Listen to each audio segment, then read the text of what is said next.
बिस्मिल्लाहिर्रहमानिर्रहीम। आज योम इस्तिहसाल कश्मीर मनाया जा रहा है और 5 अगस्त 2019 को एक साल पहले जो कर्फ्यू इम्पोज़ किया गया है मकबूजा कश्मीर में भारतीय हुकूमत की तरफ से, तो पूरी दुनिया ने उसको कंडेम किया है। और जो आइनी एक हैसियत थी मकबूजा कश्मीर की, जो कि इंडियन कॉन्स्टिट्यूशन के अंदर उनको हासिल थी, तो वो भी गैर कानूनी तरीके से वो स्टेटस भी वापस ले लिया गया था और कश्मीरियों जो निहत्ते कश्मीरी हैं उनके ऊपर कर्फ्यू नाफिज कर दिया गया था।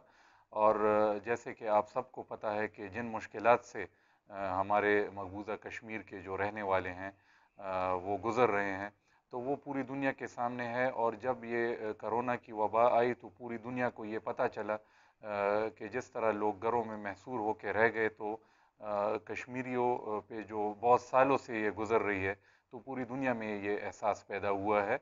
और मैं इस मौके पे ज़रूर अपने वज़ीर आज़म जनाब इमरान ख़ान साहब को ख़राज तहसीन पेश करूँगा कि जिस तरीके से अक़वाम मुत्तहिदा में जाकर उन्होंने मकबूजा कश्मीर के लोगों और कश्मीरियों का केस उन्होंने वहाँ पर उठाया और लड़ा। तो मेरे ख़्याल में तारीख़ के अंदर ऐसी मिसाल नहीं मिलती कि वर्ल्ड फोरम पे पाकिस्तान के प्राइम मिनिस्टर ने इस तरीके से केस लड़ा और उसको इतनी पजीराई मिली। और अगर आप देखें तो कश्मीर का मसला बहुत सालों के बाद दुनिया के स्टेज के ऊपर और दुनिया के फोरम्स के ऊपर वापस ज़िंदा हुआ है।